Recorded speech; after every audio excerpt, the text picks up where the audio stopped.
10 besoins qui sont à satisfaire chez nos enfants pour que ça devienne des adultes épanouis, responsables, bien dans leur peau.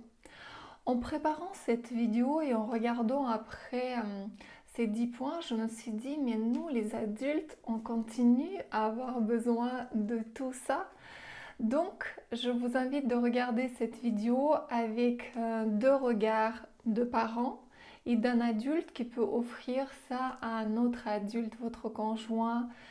Ce sont des simples attentions qui sont tellement nécessaires et agréables à recevoir. Olga Soboleva, auteure, coach et conférencière dans le métier depuis 2004, je vous accompagne à la fois dans les séances individuelles mais aussi dans les stages d'écriture qui vous permettent d'acquérir plus de notoriété et visibilité professionnelle sans parler du bien-être personnel que ça procure. Quel est ce premier besoin d'un enfant pour qu'il puisse grandir, s'épanouir? C'est évidemment la sécurité physique. Qu'est-ce que ça inclut? Ne pas crier, ne pas taper, ne pas punir, ne pas le renvoyer dans sa chambre, etc. Parce que sinon l'enfant va être tout le temps crispé. Si vous lui donnez cette protection physique, il va être détendu, il va réellement s'épanouir, grandir et son cerveau va aussi pouvoir se développer. Cet enfant va être vraiment calme à l'intérieur de lui et évidemment bien dormir, réussir à l'école. J'ai très envie de vous donner deux exemples évidemment personnels avec mes enfants. Pour moi, ça fait partie de la sécurité qu'on doit vraiment, on se doit donner à nos enfants, de leur faire sentir que nous sommes de leur côté. Si un enfant a fait vraiment une bêtise, comme par exemple casser une fenêtre, on va pas lui crier dessus. Imaginons j'ai pris quelque chose de un peu grave ou bien aller rayer la voiture qui était dehors d'un voisin ou d'un inconnu. Ne criez pas sur l'enfant. Prenez en charge les dégâts, remplacez la vitre, la peinture pour la voiture et expliquer calmement à l'enfant les conséquences qu'il ne devrait pas le faire parce que c'est là où vous allez créer une relation extraordinaire avec votre enfant et lui, il aimera vous faire plaisir et il fera vraiment pas de bêtises. Si je regarde en arrière, je crois que la plus pire bêtise que mes enfants ont fait, c'est dessiner avec des stylos gras sur un placard ou bien renverser quelque chose par inattention.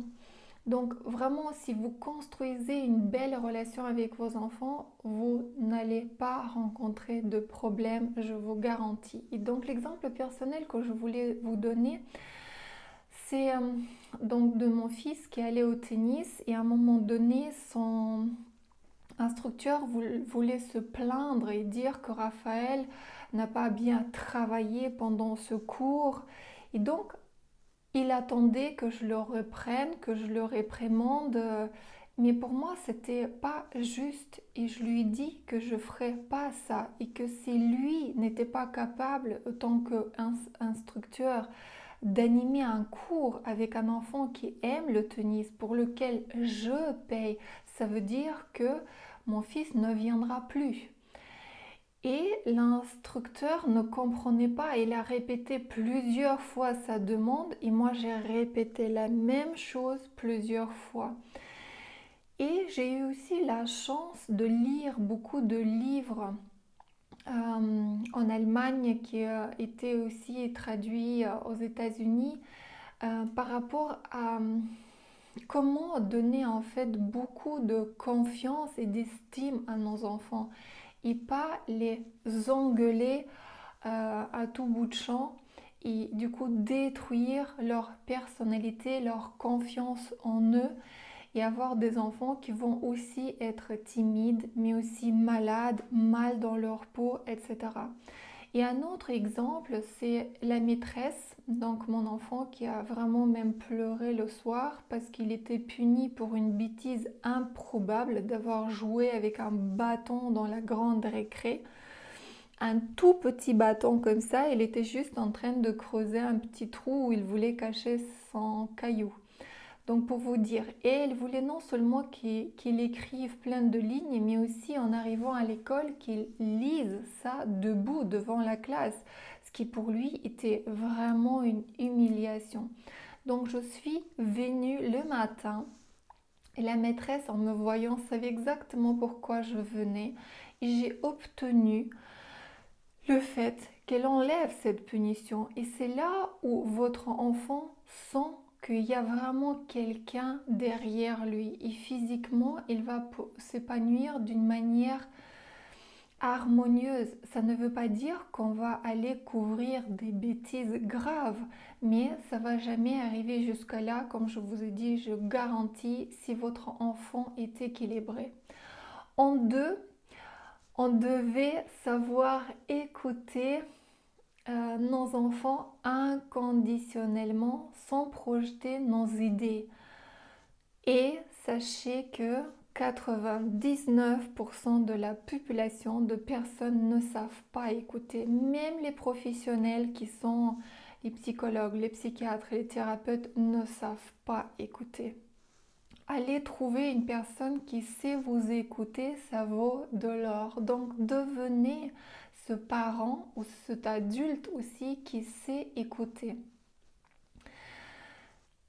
Écoute active où vous êtes vraiment en train de participer à ce que l'autre dit et pas ce que ça vous fait à l'intérieur de vous. S'occupez-vous de s'intéresser à la CNV, communication non violente.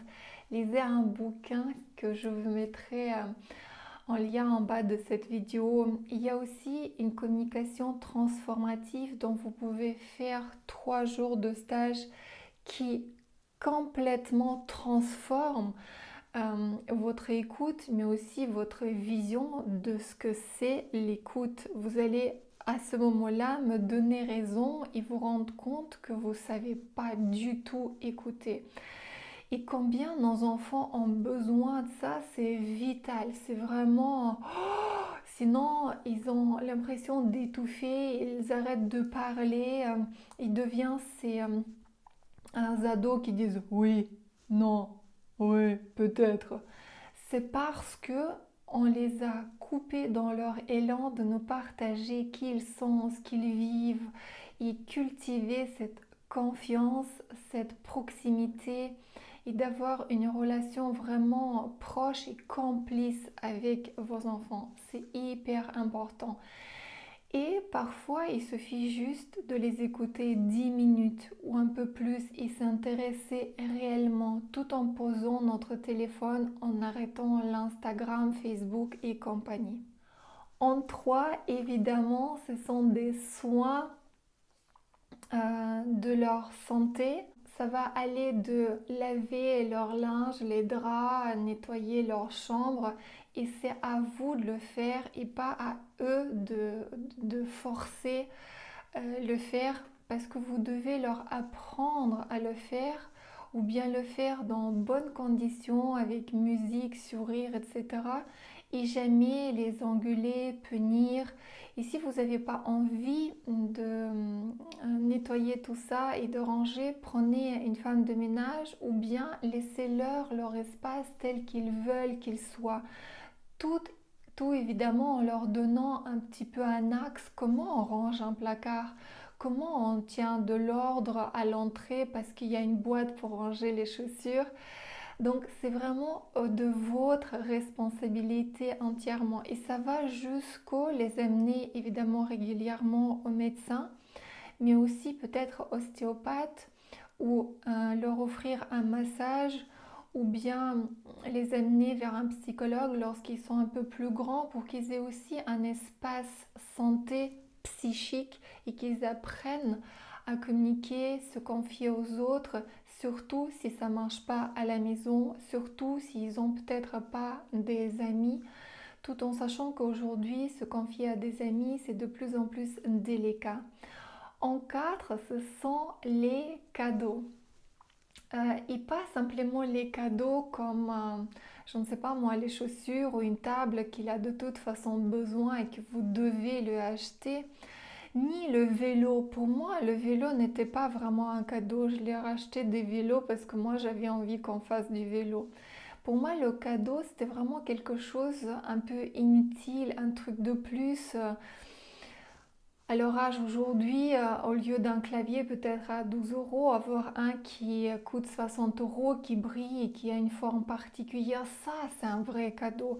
Et n'ayez pas peur qu'ils vont devenir tout pourris gâtés, parce que si par ailleurs vous avez une relation saine, ça va être des enfants qui sont vraiment sains, à l'écoute, qui vont en même temps vous aider d'aspirer, déplacer quelque chose, faire les courses, parce que vous allez le faire dans la bonne ambiance, comme d'une personne respectable à une personne respectable.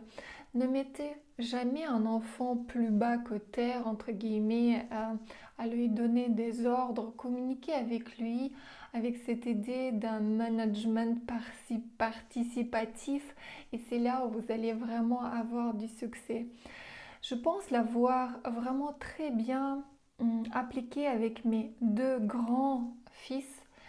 Et c'est pour cette raison que je m'autorise d'en parler aujourd'hui, mais aussi parce que moi-même, j'ai eu une vie, une enfance catastrophique, désastreuse. J'étais vraiment livrée à moi-même, violentée physiquement et psychologiquement, et j'avais alors besoin de tout apprendre sur l'éducation parce que je ne pouvais pas surfer sur des acquis, sinon j'aurais hurlé sur mon enfant, battu et, et je ne sais pas quoi d'autre. En tout cas, voilà, je voulais absolument pas répéter ce que je connaissais, je ne savais pas comment mieux faire. Mais si vous n'avez pas vécu des choses extrêmes, vous pouvez peut-être, comme j'ai dit, surfer sur cette vague et faire comme les parents ont fait, sans vous rendre compte que en fait, ce n'est plus actuel, qu'il y a autre chose à faire, qu'il y a une meilleure relation à instaurer. En tout cas, moi, je vous souhaite des belles relations avec vos enfants parce que c'est la meilleure chose qui puisse vous arriver en tant que parent, d'être fier de votre éducation, du coup, évidemment, de vos enfants, et leur donner des superbes exemples, outils pour qu'ils puissent éduquer encore une autre génération avec ces valeurs que vous allez leur transmettre.